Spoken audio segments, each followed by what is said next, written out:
प्रेरणास्पद कथाएं YouTube channel पर मैं धनंजय जैन आप सभी का हार्दिक स्वागत करता हूं। दोस्तों, आज एक सत्य घटना आपके सामने कहानी के माध्यम से ही रखने का प्रयास करता हूं। कलकत्ता में कैलाश चंद्र बसु नाम के एक बहुत बड़े डॉक्टर हो गए। उन्हीं की जीवनी में ये पढ़ा था। उनकी माता असाध्य रोग से ग्रसित हो गई। दिन पर दिन उनकी व्याधि बढ़ती ही चली गई।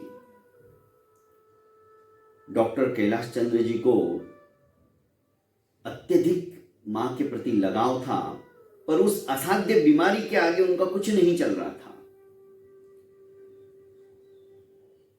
क्योंकि दोस्तों, ऐसी कई बीमारियां आज की तारीख में हैं जो कि हमें दिखती नहीं है और अंदर ही अंदर, भीतर ही भीतर वे हमारे शरीर में उद्भूत होकर हमें ग्रसित करती रहती है। क्योंकि बीमारी दो तरह की होती है। एक तो लाक्षणिक, जिसके लक्षण हमें दिखते हैं, जैसे खांसी, जुकाम, बुखार।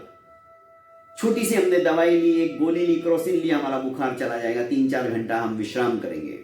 पर जो असाध्य बीमारियां हैं, जो बीमारियां अलाक्षणिक है, जिनके लक्षण ही हमें प्रतीत नहीं होते, जैसे heart attack, cancer, brain tumour, brain haemorrhage, kidney failure, कई बीमारियां आजकल हो गई है। आजकल तो जिम में जाने वाले अच्छे खासे प्रतिदिन व्यायाम और कसरत करने वालों को भी हार्ट अटैक आ जाता है। हम बोलचाल की भाषा में बोलते, अरे सवेरे तो मैंने उनसे बात किया था, और शाम को हमें समाचार मिलते कि वो गए, अचानक गए। अचानक कुछ नहीं होता है। खैर, इस विषय में मैं फिर कभी आपके सामने अपनी भावना, अपने मनोगत रखने का प्रयास करूंगा। सेठ कैलाश चंद्र, जो कि सेठ भी थे, पर वो पेशा उनका था कि मैं समाज सेवा करूं, लोगों की सेवा शुश्रूषा करूं, असहायों की सहायता करूं। वे डॉक्टर बन गए थे और उच्च कोटि के डॉक्टर बने। कई बड़े बड़े सेठ लोगों से उनकी जान पहचान तो थी। माता की बीमारी से बहुत ज्यादा चिंतित थे। एक रात अपनी मां के पास बैठे हुए गपशप कर रहे थे। बोले कि मां, तुम्हारे मन में कोई इच्छा हो तो मुझे बता दो। क्योंकि उन्हें लग गया था कि अब मुश्किल से 1-2 दिन मम्मी रहेगी और कब प्राण पखेरु इनके उड़ जाएंगे बोल नहीं सकते, क्योंकि डॉक्टर तो थे ही ना। मां ने कहा कि बेटा, बहुत दिनों से मन में एक ही बात बार बार उठती है कि मुंबई के जो अंजीर है वे मैं खाऊं। मुंबई के अंजीर अब कहां से लाए जाए, क्योंकि कलकत्ता और बंगाल के अंदर अंजीर तो होते नहीं हैं और अंजीर मुंबई से ही आते थे। पर उस समय प्लेन भी नहीं थे, ट्रेन भी इतनी द्रुतगामी नहीं थी, बहुत समय लगता था। आज की तरह सुपरफास्ट ट्रेनें नहीं थी। मन ही मन डॉक्टर कैलाश चंद्र बसु जी सोचने लगे, मैं कितना अभागा हूं, जो अंतिम इच्छा जो है मां की, वो भी पूरी नहीं कर सकता। अपने आप के ऊपर उन्हें नफरत सी होने लगी कि मैं कैसा बेटा हूं इनका, सब कुछ होते हुए भी मैं उनकी एक खाने की इच्छा भी पूरी नहीं कर पाया। काफी समय हो गया, रात के 11:30 बज गई।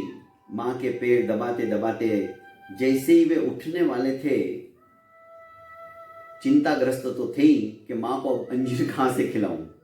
इतने में दरवाजा खटखटाया। उन्होंने सोचा कि आज जरूर कोई बीमार हो गया होगा और मुझे बुलाने के लिए आए हैं। पर दुखी थे, इसलिए उन्होंने पहली बार कहा कि भाई, मैं बहुत थक गया हूं, कल सवेरे आकर मैं देख लूंगा, जो कोई हो, आप कहां रहते हो, क्या हो गया है। उसने दरवान में कहा कि डॉक्टर साहब, मैं आपको ले जाने के लिए नहीं आया हूं, आपको कुछ देने के लिए आया हूं। डॉक्टर साहब ने सोचा, रात को 11:30 बजे कौन मुझे क्या देने को आया है। उन्होंने अनमने मन से दरवाजा खोला तो दरबान ने कहा कि मेरे पिताजी बम्बई से अभी अभी आए हैं और एक टोकरी थी उसके हाथ में, इसमें अंजीर लेके आए हैं और कहा कि अभी के अभी डॉक्टर साहब के यहाँ पर जाकर दे के आओ, क्योंकि मुझे सवेरे रंगून जाना है, तो मेरी और उनकी मुलाकात नहीं हो पाएगी और मैं भी थक गया हूं, तो ये टोकरी तुम अभी के अभी पहुंचा के आओ। तो मुझे आना पड़ा, क्षमा कीजिएगा मैंने रात को आपको तकलीफ दी। अंजीर का नाम सुनते डॉक्टर कैलाश चंद्र वसु कितने हर्षित हुए होंगे, उनकी खुशी का वर्णन शायद शब्दों के माध्यम से मैं भी नहीं कर पाऊंगा। वे भागे भागे आए और अपनी मां के सामने वो टोकरा रखते हुए कहा कि मां लो अंजीर आ गया और ये अंजीर तुम्हारे लिए भगवान ने भेजे हैं। सचमुच में जो असंभव बात थी वो संभव हो गई। उस ऊपर वाले पर दोस्तों विश्वास रखो। हम तो निमित्त मात्र हैं और हम अहंकार करने लग जाते कि देखो अंतिम समय में मैंने उनको पहुंचाया या मैंने उनको कुछ दिया, उनकी इच्छा की पूर्ति मैंने की। हम कोई नहीं है, सब खेल खेलने वाला वो है, बस हमारी अटूट श्रद्धा उनके ऊपर होनी चाहिए। मां ने अंजीर खाए और उनकी जो प्रसन्नता थी चेहरे के ऊपर, सचमुच में डॉक्टर कैलाश चंद्र वसु कहते हैं कि ऐसी प्रसन्नता मैंने मां के चेहरे पर कभी नहीं देखी। उन्हें भी लगा कि असंभव बात है जो मैं बेटे को बोल रही हूं, पर उस ऊपर वाले पर विश्वास था। ऊपर वाला निमित्त बनाता है, किसी ना किसी को हम कुछ देते हैं और उसकी अभिलाषा, उसकी इच्छा पूर्ण होती है। तो दोस्तों कभी घमंड मत करो, उस ऊपर वाले ने हमें माध्यम बनाया है, देना तो वो चाह रहा है, वो सब कुछ करने वाला है।